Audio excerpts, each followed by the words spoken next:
యష్మిత. ETV life ఆధ్యాత్మిక channel జీవన యోగ కార్యక్రమానికి మీ అందరికీ స్వాగతం.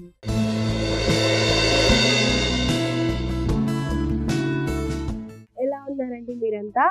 నేనైతే చాలా బాగున్నాను.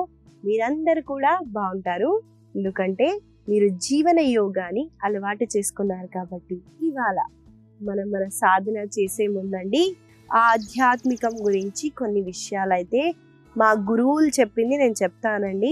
గురువులు ఏం చెప్తారంటే అండి, అందరూ మన వాళ్ళే అని అనుకోవాలి ఫస్ట్ థింగ్. సెకండ్ థింగ్, ఎంత కామ్గా, ఎంత కంపోజ్డ్గా ఉన్నాము, ఎంత ఉత్సాహంగా ఉన్నాము, ఎంత కేరింగ్గా, లవ్వింగ్గా ఉన్నాము, ఇదే అంట అండి ప్రోగ్రెస్ మన ఆధ్యాత్మికంలో చేరటానికి. చాలా విషయాల్లో మనము మన ఫ్యామిలీ అని, మన కోపాలు, మన ఎమోషన్స్, మన థాట్స్ అన్నీ మన దగ్గరికే పెడతామండి. అలా కాకుండా హ్యాపీ సోల్ అంటారు కదండి, ఏ థాట్స్ ఉండకుండా, ఏది ఆశించకుండా, ఏది జరిగినా పాస్ట్ గురించి రిగ్రెట్స్ పెట్టకుండా, ఫ్యూచర్లో ఏం జరుగుతుందో అని ఎక్కువగా ఆలోచించకుండా, ఇవాళ ఇక్కడ ఉన్నాను, ఈ మూమెంట్లో ఉన్నాను, ఇక్కడ నేను ఉంటాను అని అనుకున్నప్పుడు మనము హ్యాపీయెస్ట్ సోల్గా ఉండొచ్చు. ఇలా మనము మన ఆధ్యాత్మికంలో చేరటానికి కొన్ని విషయాలు అయితే నాకు తెలిసినవి నేను మీకు చెప్పాను. ఇది ఫాలో అవుతూ మనము అలాగే మెడిటేషన్లు, జపం చేయటం వల్ల కూడా మనకి ఆధ్యాత్మికంలో చేరటానికి అదే ప్రోగ్రెస్ అండి. మనం మన సాధనాలోకి వెళ్ళిపోదాము. ముందుగా మనము కపాలభాతి ప్రాణాయామతో స్టార్ట్ చేద్దామండి. ఏ హ్యాండ్ సపోర్ట్ లేకుండా కూర్చొని మనము ప్రాణాయామాన్ని అయితే చేస్తాము. ముందుగా మనము ఏదైనా కంఫర్టబుల్ పోస్చర్లో కూర్చోవచ్చండి. సుఖాసన, దీన్ని సిద్ధాసన అంటారు. నేను సిద్ధాసనలో కూర్చున్నాను. చూడండి, రెండు కాళ్ళు అన్నవి ఒకటే లైన్లో ఉండాలి. ఉన్న తర్వాత కాళ్ళ వేళ్ళని లోపలికి నెట్టండి. దానివల్ల ఈ హీల్ ఉంది చూడండి, ఇక్కడ ప్రెస్ అవుతుంది. మూలాధార చక్రం దగ్గర ఎప్పుడు అంటూ ఉంటాను కదా, ఎనర్జీ అన్నది కింద బేస్లో ఉంటుందండి. అది హై అవ్వటానికి ఇక్కడ మనము యాక్టివేట్ చేస్తున్నట్టు. చూడండి, ఆజ్ఞా చక్రాకి బొట్టు పెడితే యాక్టివేట్ అవుతుంది. ఇక్కడ హీల్ టచ్ అవుతున్నప్పుడు మూలాధార కూడా యాక్టివ్గా ఉంటుంది. ఇలా పెట్టిన తర్వాత రెండు చేతుల్ని ఇలా మహాముద్రలో పెట్టండి. పెట్టి శ్వాసని డీప్గా ఇన్హేల్ చేస్తూ కంప్లీట్గా ఎక్స్హేల్ చేయండి. ఇప్పుడు కపాలభాతి ప్రాణాయామ చేయటానికి కుడి చేతిని మీ పొట్ట పైన పెట్టండి. చూడండి, ముందుగా నేను ఎలా చేస్తున్నానో శ్వాసని తీసుకొని వదిలేటప్పుడు పొట్టని లోపల వైపున తీసుకుంటారు.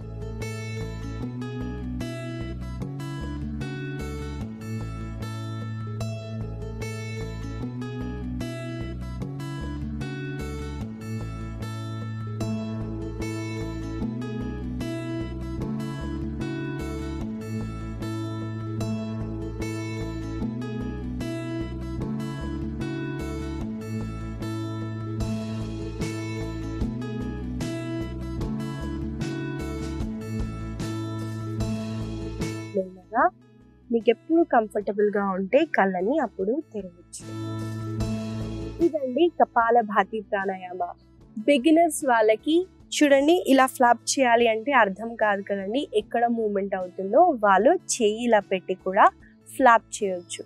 గుర్తుపెట్టుకోండి, శ్వాసని వదిలేటప్పుడు మాత్రమే దాన్ని మనము లోపలికి పుల్ చేస్తున్నాము. ఇలా చేయడం వల్ల మన బాడీ అన్నది హీట్ అవుతుందండి. చాలా మందికి ఇండైజెషన్ ఇష్యూస్ ఉన్నా కూడా బాడీలో హీట్ ప్రొడ్యూస్ అవుతుంది. జఠరాగ్ని మీద మనము వర్క్ చేస్తాము. ఈ ప్రాణాయామాన్ని మీరు ప్రతిరోజు ఇంక్లూడ్ చేస్తూ ప్రాక్టీస్ చేయడానికి ట్రై చేయండి. చూసారు కదండి, ప్రాణాయామ ఎలా చేయాలో చూపించాను. ఈ ప్రాణాయామాన్ని మనము కొన్ని సెట్స్ చేసి మధ్యలో రెస్ట్ చేసి మళ్ళీ ఇంకొన్ని సెట్స్, అలా మీకు కంఫర్టబుల్గా ఉన్నంత వరకు మీరు చేయండి. నాతో పాటు మనము కలిసి చేద్దామండి.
ఇదండి కపాలభాతి ప్రాణాయామ. నేను చెప్పినట్టు మధ్యలో రెస్ట్ చేసి మళ్ళీ చేయండి. హార్ట్ పేషెంట్స్ ఉన్న, హై బ్లడ్ ప్రెషర్ ఉన్న వాళ్ళు మెల్లమెల్లగా ఈ ప్రాణాయామాన్ని చేయొచ్చు. చూడండి, చాలా మంది వరకు అయితే బాడీని కూడా ఇలా అంటారు, అది తప్పండి. ఫాస్ట్గా చేయటం వల్ల ఏ బెనిఫిట్స్ ఉండవు. మెల్లగా చేసినా కూడా ఎఫెక్టివ్గా ఉంటుందండి.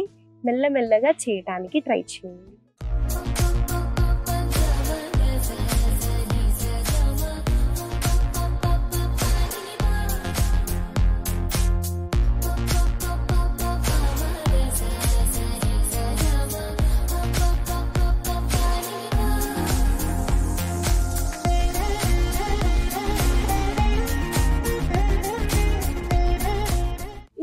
మనం మన ఆసన ప్రాక్టీస్ లోకి అయితే వెళ్ళిపోదామండి. ముందుగా మనము చేయబోయే ఆసన పేరు హస్త ఉత్థానాసన.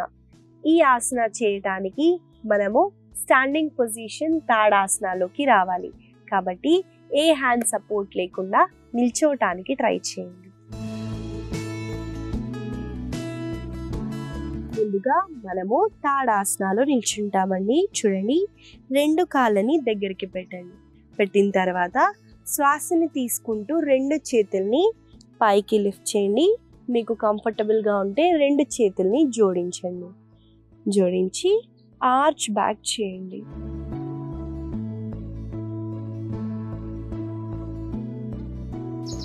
మళ్ళీ మెల్లగా శ్వాసని వదులుతూ సెంటర్కి వచ్చేయండి. శ్వాసని తీసుకుంటూ ఛాతీని ఓపెన్ చేస్తూ ఆర్చ్ బ్యాక్.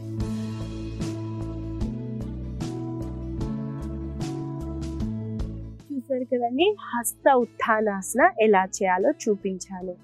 ఈ ఆసన చేసేటప్పుడు ముఖ్యంగా వర్టిగో ఇష్యూస్ ఉన్న వాళ్ళకి, కళ్ళు తిరుగుతాయండి, వాళ్ళకి ఇన్వర్షన్ ఆసనాస్ అయితే కళ్ళు తిరుగుతాయి, వాళ్ళు అవాయిడ్ చేయండి. ఇంకా కళ్ళని మాత్రం తెరిచే ఉంచండి. ఐస్ క్లోజ్ చేయడం వల్ల కూడా మీకు కళ్ళు తిరుగుతాయి.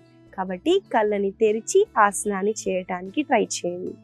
ఈ ఆసన చేయటం వల్ల మనకి ముఖ్యంగా గ్లూట్స్ అన్నవి టోన్ అవుతాయండి.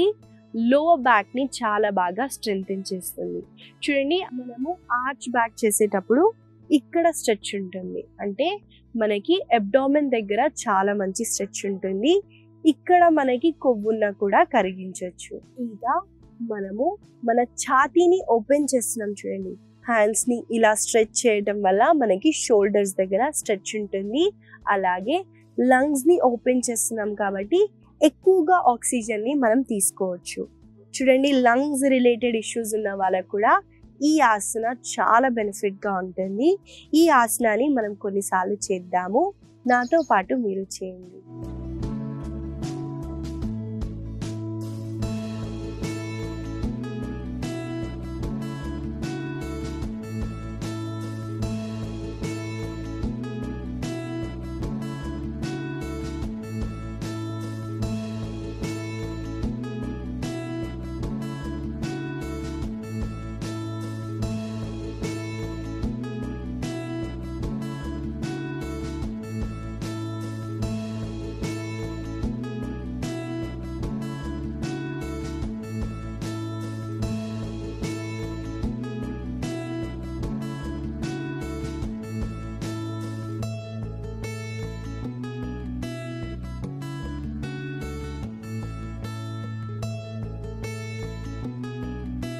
మెల్లగా శ్వాసని వదులుతూ 2 చేతుల్ని రిలాక్స్ చేయొచ్చు. చాలా మంది చేసే కామన్ మిస్టేక్ని చూపిస్తానండి. మోకాళ్ళు కూడా బెండ్ చేసి ఇలా చేస్తారు. ఇలా చేయడం వల్ల ఏ బెనిఫిట్స్ ఉండవండి. మోకాళ్ళు ఇలా బెండ్ చేసి అస్సలు చేయకండి, బాడీని డ్యామేజ్ చేసిన వాళ్ళం అవుతాము. కాళ్ళని స్ట్రెయిట్ పెట్టి మీరు చూడండి, లో బ్యాక్ నుంచి బెండ్ అవ్వాలి. ఇది గుర్తు పెట్టుకొని ఆసనాన్ని ప్రాక్టీస్ చేయడానికి ట్రై చేయండి. ఇదండి హస్త ఉత్థానాసన. ఈ ఆసన ఎలా చేయాలో, దీని లాభాలని కూడా మీకు చెప్పాను. కాబట్టి ఈ ఆసనాన్ని మీరు ప్రతిరోజు సీక్వెన్స్లో యాడ్ చేస్తూ ప్రాక్టీస్ చేయడానికి ట్రై చేయండి. మనము తర్వాత చేయబోయే ఆసన పేరు ప్రసరిత పాదోత్థానాసన. మనము ఈ ఆసన చేయడానికి ముందుగా మనము తాడాసనాలో నిల్చోవాలండి. చూడండి ఎలా చేస్తున్నానో. కాళ్ళతో మీరు జంప్ చేయండి. ఈ డిస్టెన్స్ని మీరు క్యాలిక్యులేట్ చేసుకోవటం వల్ల ఈజీగా ఉంటుంది. కాళ్ళ వేలు మాత్రం ముందుకి ఫేస్ చేయాలండి. చూడండి, ఇలా పెడితే మన నీ పొజిషన్ అన్నది చేంజ్ అవుతుంది. ఇలా ఉంటే చూడండి, మోకాళ్ళు ఏ పొజిషన్లో ఉంటాయో కూడా మన కాళ్ళు డిసైడ్ చేస్తాయండి. కాబట్టి కాళ్ళ వేళ్ళని మీరు ముందుకి పాయింట్ చేయండి. ఇక్కడ మీరు ఏం చేస్తారంటే 2 చేతుల్ని వెనక్కి ఇంటర్లాక్ చేయండి. చేసి ఇక్కడ శ్వాసని తీసుకోండి. శ్వాసని వదిలేటప్పుడు ముందుకి చూస్తూ చేతులని చూడండి. నేను నా తల పైనుంచి కింద ఆనించటానికి చూస్తున్నాను. మోకాళ్ళు మాత్రం స్ట్రైట్ గా ఉండాలి. మళ్ళీ శ్వాసని తీసుకుంటూ పైకి లిఫ్ట్ అవ్వండి. చూసాం కదండి, ప్రసరిత పాదోత్థానాసన ఎలా చేయాలో చూపించాను. ఈ ఆసన చేయటం వల్ల మనకి ముఖ్యంగా ఈ రీజియన్ లో చాలా బాగా స్ట్రెచ్ ఉంటుందండి. కాళ్ళ వెనకాల భాగంలో మనము బెండ్ ఫార్వర్డ్ అయ్యేటప్పుడు ఇక్కడ ప్రెషర్ పడుతుంది. అలాగే షోల్డర్స్ ని మనం చూడండి ఇంటర్లాక్ చేసి ఇలా తీసుకొస్తున్నాం కదండి. షోల్డర్ స్టిఫ్నెస్ ఉన్నా కూడా ఈ ఆసన చేయటం వల్ల మనము దాన్ని తగ్గించవచ్చు. ఈ ఆసనాన్ని మనం కొన్నిసార్లు అయితే చేద్దాము. నాతో పాటు మీరు చేయండి.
మెల్లగా చేతులని కాళ్ళని రిలాక్స్ చేయండి. ఇదండి ప్రసరిత పాదోత్థానాసన. ఈ ఆసన వల్ల కలిగే లాభాలని కొన్ని మీకు చెప్పాను, ఇంకా కొన్ని ఉన్నాయండి.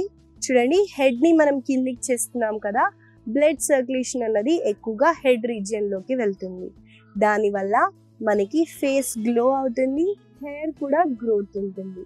కాబట్టి ఈ ఆసనాన్ని మీరు తప్పకుండా ప్రతిరోజు ప్రాక్టీస్ చేయడానికి ట్రై చేయండి. మనము తర్వాత చేయబోయే ఆసన పేరు కూర్మాసన. ఆసన కొంచెం డిఫికల్ట్ గా ఉంటుంది, మగవాళ్ళకి కొంచెం ఇబ్బందికరంగా ఉంటుందండి. లేదా ఈ ఆసనాన్ని ప్రతి ఒక్కరూ చేయొచ్చు. ముందుగా చూడండి నేను ఎలా చేస్తున్నానో, తర్వాత కలిసి చేద్దాం. ముందుగా మనము కాళ్ళని స్ట్రెచ్ చేస్తూ దండాసనాలో కూర్చుంటామండి.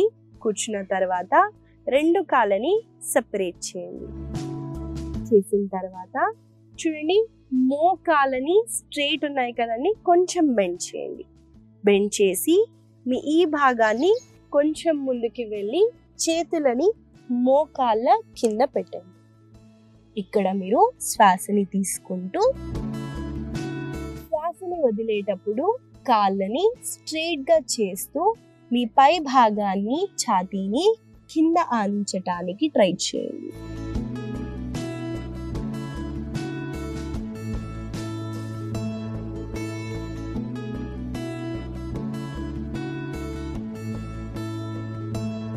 మళ్ళీ మెల్లగా ఒక చేతిని తీస్తూ ఇంకో చేతిని కూడా మీరు తీయొచ్చు. చూడండి, వార్మప్స్ చేయటం చాలా ఇంపార్టెంట్ అండి. ఆసన చేసే ముందు మనము ఎక్కువగా ఈ ఆసన చేసే ముందు కాళ్ళని అలా స్ట్రెచ్ చేసి అప్ అండ్ డౌన్ మూమెంట్స్ అయితే చేయండి.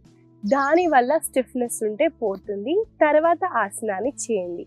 లేదా అనవసరంగా మనకి మజిల్ టేర్ అన్నది అవుతుంది. చాలా చాలా మెల్లగా మీ బాడీని అబ్జర్వ్ చేస్తూ చేయండి. ఏదైనా పెయిన్ ఉంటే అప్పటికప్పుడు మీరు రిలాక్స్ అవ్వచ్చు. చాలా చాలా కాన్షియస్ గా చేయండి. ఈ ఆసన వల్ల కలిగే లాభాలని మీకు చెప్తానండి. చూడండి, మనము 2 కాళ్ళని స్ట్రెచ్ చేసి బెండ్ ఫార్వర్డ్ అవుతున్నాము. లోవర్ బ్యాక్ పెయిన్ ఉంటే అవాయిడ్ చేయండి, లేదా బ్యాక్ ని చాలా స్ట్రెంథెన్ చేస్తుందండి. అలాగే కాళ్ళల్లో ఉన్న వెనకాల భాగం దగ్గర చాలా మంచి స్ట్రెచ్ ఉంటుంది. అలాగే మనము హెడ్ ని కిందికి పెడుతున్నాం కదండి, మైండ్ ని చాలా కామ్ డౌన్ చేస్తుంది. లేదా మీరు అప్ అండ్ డౌన్ మూమెంట్ అయినా చేయొచ్చు, లేదా కూర్మాసనాన్ని చేయడానికి ట్రై చేయండి. ఈ ఆసనాన్ని మనం కొన్నిసార్లు చేద్దాము, నాతో పాటు మీరు చేయండి.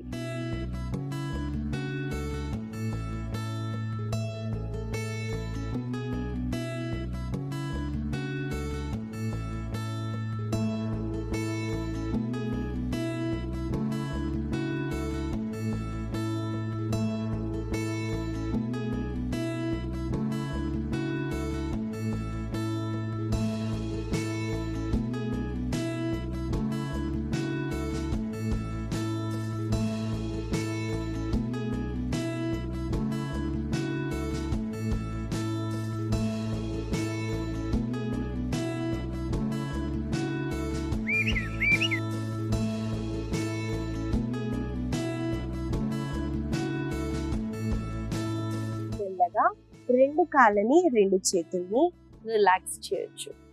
ఈ ఆసన చాలా మంచిగా మనకి హిప్ ఓపెనింగ్ అన్నది ఇస్తుందండి. దీన్ని హిప్ ఓపెనింగ్ ఆసన కింద మనం కన్సిడర్ చేయొచ్చు. ఈ ఆసనాన్ని మీరు ప్రతిరోజు సీక్వెన్స్ లో యాడ్ చేస్తూ ప్రాక్టీస్ చేయడానికి ట్రై చేయండి. తర్వాత చేయబోయే ఆసన పేరు మకర అధోముఖ శ్వానాసన. ఇంగ్లీష్ లో ఫోర్ ఆర్మ్ ప్లాంక్ అంటారండి. ఎలా చేయాలో చూపిస్తాను, ముందుగా చూడండి. మనము ఈ ఆసన చేయటానికి ముందుగా ఫలకాసనాలోకి రావాలి. కాబట్టి మనము స్ట్రెచ్ చేస్తూ కాళ్ళని వెనకల వైపున ఫలకాసనాలోకి వస్తాము.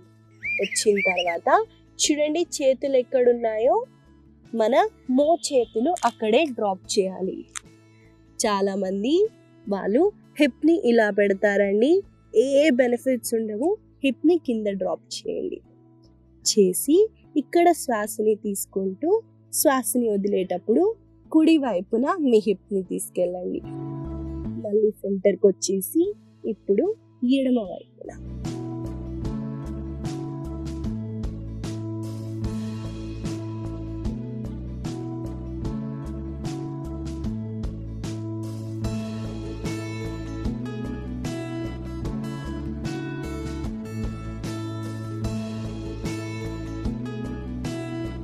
చూసారు కదండి, మకరాధోముఖ ఎలా చేయాలో మీకు చూపించాను.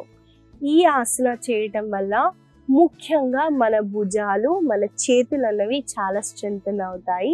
అలాగే మన కోర్ కూడా చాలా బాగా స్ట్రెంథెన్ అవుతుంది. మనము చూసుకుంటే సైడ్స్ కి హిప్ ని టర్న్ చేస్తున్నాను కదండి. మనకి నడుము సన్నగా ఉండాలనుకున్న ఈ ఆసనాన్ని మీరు ప్రతిరోజు ప్రాక్టీస్ చేసి చూడండి. మనం కొన్నిసార్లు చేద్దాము, నాతో పాటు మీరు చేయండి.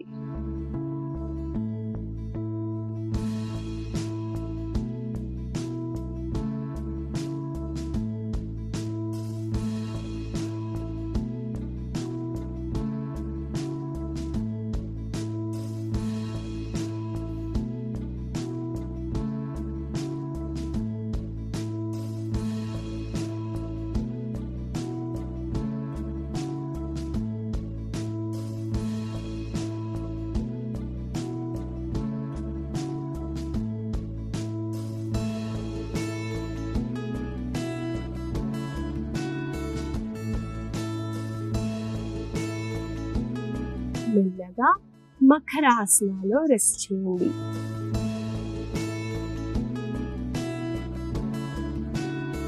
చూడండి, బాడీని తొందరగా రిలాక్స్ చేయటానికి ఇక్కడ మనము మకర సౌండ్ అయితే చేద్దాము. మీరు మకరాసనాలో ఉంటూ శ్వాసని తీసుకొని శ్వాసని వదిలేటప్పుడు అని ఇలా సౌండ్ చేయాలి. నాతో పాటు మీరు చేయండి.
నెమ్మదిగా నార్మల్ ఇన్హలేషన్, నార్మల్ ఎక్స్హలేషన్ చేస్తూ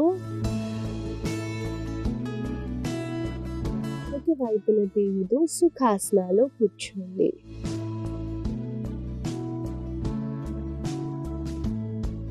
ఇదండి మకర అధోముఖ శ్వానాసన.